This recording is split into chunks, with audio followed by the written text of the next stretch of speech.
तपाईको नाम अनि संगठनको मूल उद्देश्य र what's your take on Gorkhaland issue specially what Gorkha foundation is doing in that case? मेरो नाम डाक्टर बिनु सुन्दास। हाम्रो संगठन अघि मेरो साथीले भने जस्तै 2015 मा जन्मेको। अन्त यो जन्मिनुको उद्देश्य के थियो भने हामी विशेष गरी हामीले देख्यौं कि हाम्रो जातीय हाम्रो मान्छेहरूलाई धेरै किसिमको यहाँनिर प्रब्लमहरू असुविधाहरू छ। त्यो असुविधाहरूलाई हामीले मध्यनजर राख्दै हामीले केही समाज सेवा गर्ने कोसिस गर्यौं। तर समाज सेवाले हाम्रो जति पनि हाम्रो प्रब्लम्सहरू छ त्यो समाज सेवाले मात्रै चाहिँ अलिक नमेटेला नटर्ला जस्तो देख्दाखेरि चाहिँ हामीले अलिकति अघि गएर सोच्यौं कि ठिक छ यो चाहिँ अब हाम्रो जति पनि प्रब्लम्सहरू छ मुद्दाहरू छ त्यो चाहिँ गोर्खाल्यान्डले नै सल्भ गर्छ भन्ने हामीले विचार गर्यौं। त्यो विचारको गर्दाखेरि हामीसँग धेरै मानिसहरूसँग धेरै हाम्रो जातीय बुद्धिजीवीहरू जो छन् उनीहरूसँग बात गर्यौं विमर्श गर्यौं। त्यसरी हामीले सोच्यौं कि गोर्खा फाउन्डेसनले चाहिँ गोर्खाल्यान्डको लागि काम गर्नुपर्छ, तर हामी एकदमै राजनैतिक तरिकाले हैन अलिक अराजनैतिक ढंगले काम गर्ने।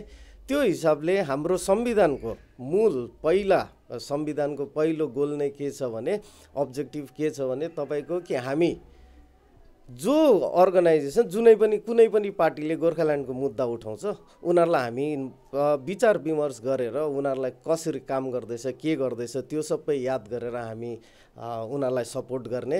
अन्त त्यहाँदेखि उपरान्त हामी चाहिँ भारतभरि छरिएर बसेको गोर्खाहरूलाई एक बनाउने। अन्त गोर्खा फाउन्डेसनको मूल उद्देश्य चाहिँ के हो भने हामी यसरी टुक्रेर नबस्ने, हामी जति पनि संस्थाहरू छ गोर्खाहरूको त्यो संस्थाहरू हामी एक भएर बस्ने। किनभने हाम्रो एक हुन जरुरी छ, अन्त संस्थागत एक हुन अझ जरुरी छ। किनभने कुन संस्थाले के काम गर्दैछ कहाँ गर्दैछ हामी कसैलाई केही पनि थाहै हुँदैन।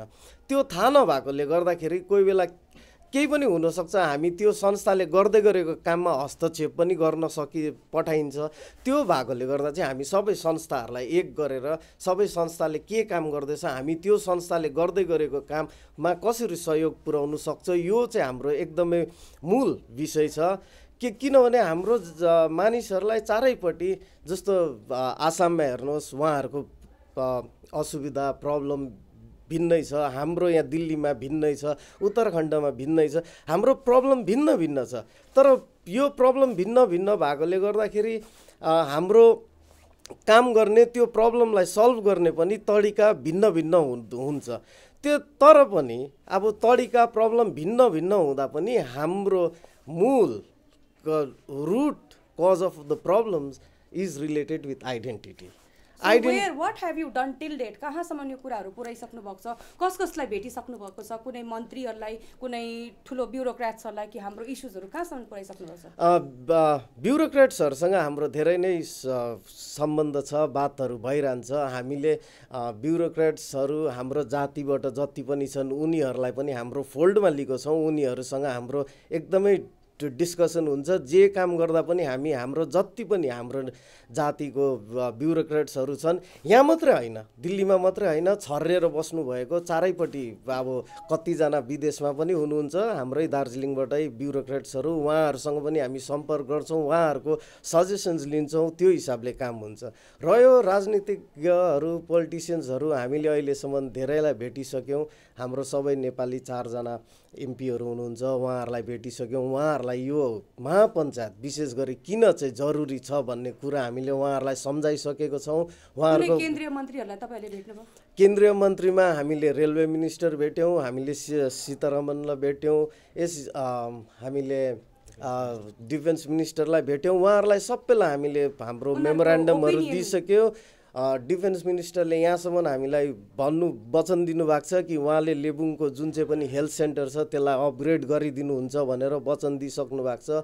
संजोग यस्तो भयो कि रेलवे मिनिस्टरसँग हामीले जुन दिन बात गर्यौं त्यसकै 2-3 दिन पछि घुमको सबै म्युजियमहरू पनि सुरु भयो। तर जुन हिसाबले हामीले डिमान्ड राखेको छौं त्यो हिसाबले चाहिँ भएन, तर अलिकति उनीहरूले आफ्नै प्रकारले गर्नुभयो। So the point is we have been talking to people. But lots of people talks, lots of organizations comes and does the things. They go to minister meets and paper comes out. Actually execution is happening. Yes, many. अब हाम्रो समाज यस्तो छ कि हाम्रो समाजमा हामीले धेरै सुधार ल्याउनु पर्छ, व्यक्तिगत सुधार ल्याउनु पर्छ, मानसिक सुधार ल्याउनु पर्छ। किनभने अब हामीले सोच्यौँ हामीले हाम्रो स्वयं स्वार्थ केही पनि छैन यसमा, हामीले जातीय स्वार्थ मात्रै हेरिरहेको छौँ, हाम्रो जातीय स्वार्थ जे छ त्यसको लागि काम गरिरहेको छौँ। अब यस्तो हामीले गएर फर्स्टली हामीले दिल्लीको चिफ मिनिस्टरलाई भेट्यौँ, उहाँसँग हामीले कुरा राख्यौँ। उहाँसँग कुरा राख्दाखेरि के भयो भने उहाँले भन्नु हामीले कम्युनिटी हल एकदम हामीलाई जरुरी छ भनेर हामीले एउटा इस्यु राख्यौँ। उहाँले हामीलाई के भन्नुभयो भने तिमीहरू ल्यान्ड खोज, त्यो कम्युनिटी हल बनाउने जिम्मा मेरो। अब त्यसो भन्नुभयो, हामी पनि अलिकति जान्दछौँ कहाँ के हुन्छ कसो हुन्छ। हामीलाई हाम्रै मान्छेहरूले ल्यान्ड त डिडिएकोमा पर्छ, यिनीहरू त कस्तोहरू चिफ मिनिस्टरकोमा गयो भनेर। अब हामीलाई थाहा छैन त्यो कुरा, हामीलाई थाहा छ एउटा चिफ मिनिस्टरले जब भन्दैछ तिमीहरू ल्यान्ड खोज भनेर, चिफ मिनिस्टरले पनि मेरोमा ल्यान्ड छ भनेर त हामीलाई भनेन हैन। चिफ मिनिस्टरले पनि जान्दछ, हामी पनि वी आर अवेर कि ल्यान्डको लागि डिडिए इज द अर्गनाइजेसन। त्यसरी हामीलाई लान्छना लगाउँछ मान्छेले।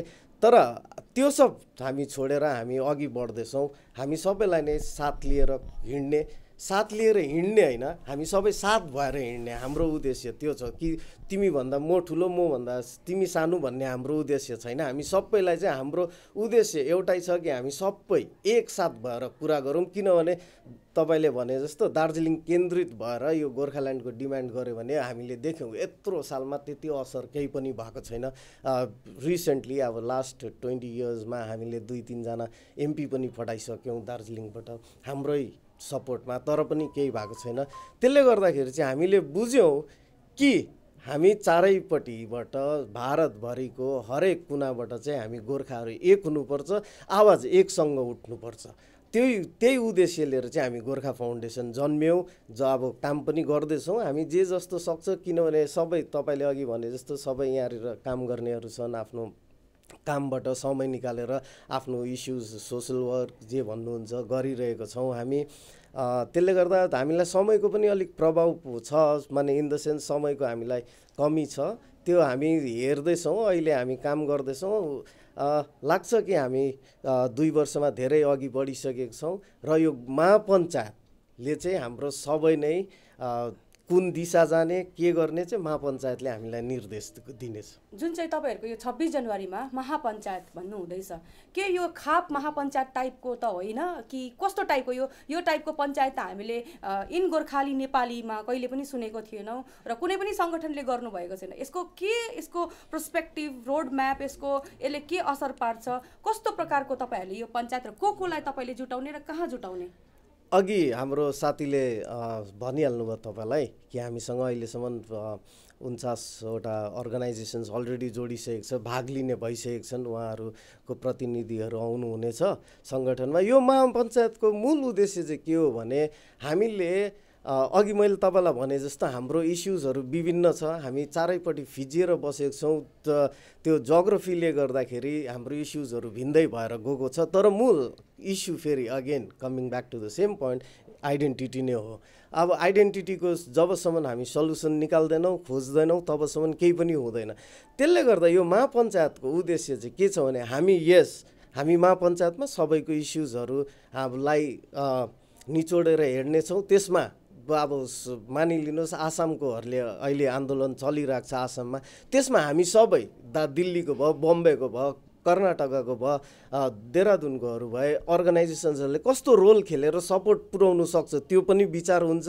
अब यो गोर्खाल्यान्डको इस्युमा सबै अहिलेसम्म कतिले गुनासो पनि पोखाउनु भएको छ कि दार्जिलिङ मात्रै भयो, दार्जिलिङलाई ध्यान दिन्छ, हामी पनि नेपाली छौँ भन्ने त्यो पनि कुराहरू भएको छ। अब त्यो सबमा पनि विचार विमर्श हुन्छ, केही हामी निचोड निकाल्नेछौँ। अन्त यो कमन एजेन्डा जुन चाहिँ निक्लिन्छ त्यसमा हामी सबै अर्गनाइजेसन्स मिलेर हामी एउटा प्रेसर ग्रुप जस्तो भएर हामी आफ्नो काम गर्छौँ। यहाँ दिल्लीमा बसेर हामी पोलिटिसियन्सहरूलाई भेट्छौँ, सबैलाई हाम्रो मेमोरेन्डमहरू हामी दिन्छौँ के कस्तो हुन्छ। अब उहाँहरूले विचार गर्नुहुन्छ त्यो मेमोरेन्डममा।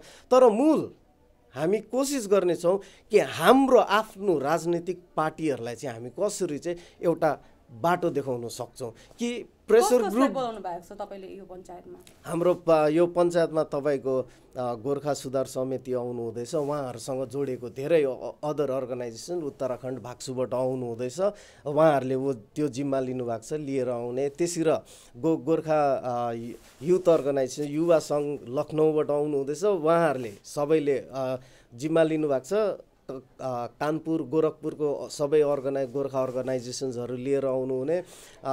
बम्बेबाट तपाईँको आउनुहुन्छ भारतीय गोर्खा एकता मञ्च आउनु हुँदैछ। त्यसरी नेप फाउन्डेसन